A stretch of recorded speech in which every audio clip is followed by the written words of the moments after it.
नमः शिवाय। सृष्टि के कण कण में बसे कैलाशवासी देवाधिदेव महादेव की महिमा अपरंपार है। सोमवार का दिन चंद्रमा और शिव जी को समर्पित है। कहते हैं कि जो भक्त पूरे विधि विधान और श्रद्धा के साथ इस दिन व्रत रखता है और कथा का श्रवण करता है, उसके जीवन के सारे कष्ट, चाहे वो धन से जुड़े हों या परिवार से, वो कैलाशपति हर लेते हैं। आइए आज हम बड़ी ही श्रद्धा के साथ शुरू करते हैं सोमवार व्रत की ये पवित्र और प्राचीन कथा। बहुत समय पहले की बात है। एक समृद्ध नगर में एक व्यापारी रहता था। उसके पास किसी चीज की कमी नहीं थी।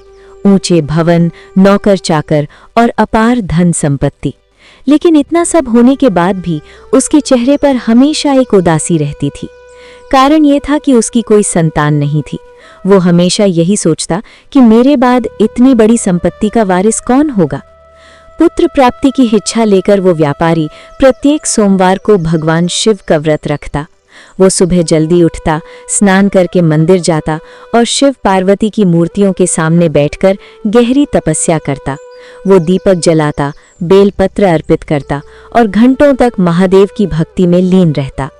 उसकी निष्काम भक्ति देखकर माता पार्वती एक दिन द्रवित हो उठी। उन्होंने महादेव से विनती की, हे स्वामी, ये व्यापारी आपका परम भक्त है। इतने समय से ये निष्ठापूर्वक आपका व्रत कर रहा है, फिर भी आप इसकी मनोकामना पूरी क्यों नहीं कर रहे? कृपया इसे पुत्र का वरदान दीजिए। भगवान शिव ने मुस्कुराकर कहा, हे देवी, इस संसार में हर प्राणी को उसके कर्मों के अनुसार फल मिलता है। इस व्यापारी के भाग्य में पुत्र का सुख नहीं है। लेकिन माता पार्वती के बार बार हृदय स्पर्शी अनुरोध पर महादेव ने कहा कि ठीक है देवी, मैं इसे पुत्र का वरदान देता हूँ, परंतु एक शर्त है, इसका पुत्र केवल 12 वर्ष तक ही जीवित रहेगा। व्यापारी वहां खड़ा सब सुन रहा था। उसे पुत्र होने की खुशी तो हुई, पर 12 साल की बात सुनकर वो थोड़ा विचलित हुआ। फिर भी उसने महादेव की इच्छा समझकर अपना व्रत जारी रखा। कुछ समय बाद उसके घर एक बेहद सुंदर और तेजस्वी बालक ने जन्म लिया। व्यापारी ने खुशी तो मनाई, पर वो जानता था कि बालक की आयु कम है, इसलिए उसने अपनी भक्ति और बढ़ा दी। जब वो बालक 11 वर्ष का हुआ तो व्यापारी ने उसकी शिक्षा का प्रबंध किया। उसने बालक के मामा को बुलाया और कहा, इसे काशी ले जाओ और उच्च शिक्षा दिलवाओ। व्यापारी ने मामा को बहुत सारा धन दिया और समझाया कि वास्ते ने जहां जहां ठहरे वहां यज्ञ करवाना, ब्राह्मणों को भोजन करवाना और दान दक्षिणा देना। मामा और भानेजा काशी की तरफ चल दिए।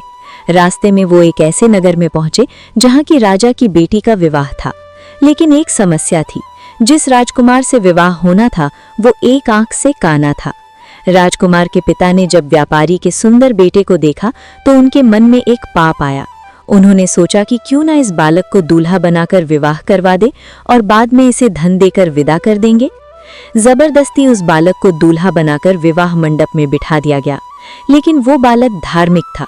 उसने राजकुमारी के पल्ले पर यानी दुपट्टे पर लिख दिया, तुम्हारा विवाह मेरे साथ हुआ है, पर जिस राजकुमार के साथ तुम्हें विदा किया जाएगा वो एक आंख से काना है। मैं तो काशी पढ़ने जा रहा हूँ। जब राजकुमारी ने ये पढ़ा तो उसने काने राजकुमार के साथ जाने से इनकार कर दिया और अपने पिता को सब सच बता दिया। राजा ने बारात को रोक दिया। इधर वो बालक काशी पहुंच गया और विद्या अध्ययन करने लगा। जब उसकी आयु के 12 वर्ष पूरे होने को आए तो उसने एक बड़ा यज्ञ रखा। उस दिन उसकी तबीयत खराब होने लगी। वो अंदर कमरे में सोने चला गया और वहां उसके प्राण निकल गए। मामा देखकर रोने बिलखने लगे। उनका विलाप सुनकर वहां से गुजर रहे शिव पार्वती रुक गए। माता पार्वती ने पहचान लिया कि ये उसी व्यापारी का बेटा है। उन्होंने शिवजी से कहा, प्रभु, इस माता पिता का तो एक ही सहारा था। अगर ये मर गया तो वो दोनों तड़प तड़प कर मर जाएंगे। कृपया इसे जीवन दान दे। माता के ममतामय हृदय को देखकर महादेव ने उस बालक पर अमृत की दृष्टि डाली और वो बालक उठकर बैठ गया। शिवजी ने उसे लंबी आयु का वरदान दिया। बालक शिक्षा पूरी करके वापस लौटा। रास्ते में वो उसी राजा के यहाँ रुका। राजा ने उसे पहचान लिया और अपनी पुत्री को ढेर सारा धन और दहेज के साथ उसके साथ विदा किया। जब व्यापारी ने अपने बेटे और बहू को देखा तो उसकी खुशी का ठिकाना न रहा। उसने भगवान शिव का कोटि कोटि धन्यवाद किया। जो भक्त इसी तरह सोमवार का व्रत रखते हैं उनके घर में कभी धन, धान्य और संतान की कमी नहीं होती। उनके सारे दुख महादेव हर लेते हैं। बोलिए सच्चे दरबार की जय। हर हर महादेव। सज्जनों, ये थी सोमवार व्रत की पवित्र कथा। इस कथा को सुनने मात्र से मनुष्य के पाप धुल जाते हैं। हमें आशा है कि महादेव की ये कथा आपके जीवन में नई रोशनी लाएगी। अगर आपको ये वीडियो अच्छी लगी हो तो इसे अपने प्रियजनों के साथ शेयर करें और कमेंट में ओम नमः शिवाय जरूर लिखें। मिलते हैं एक नई कथा और नई शक्ति के साथ।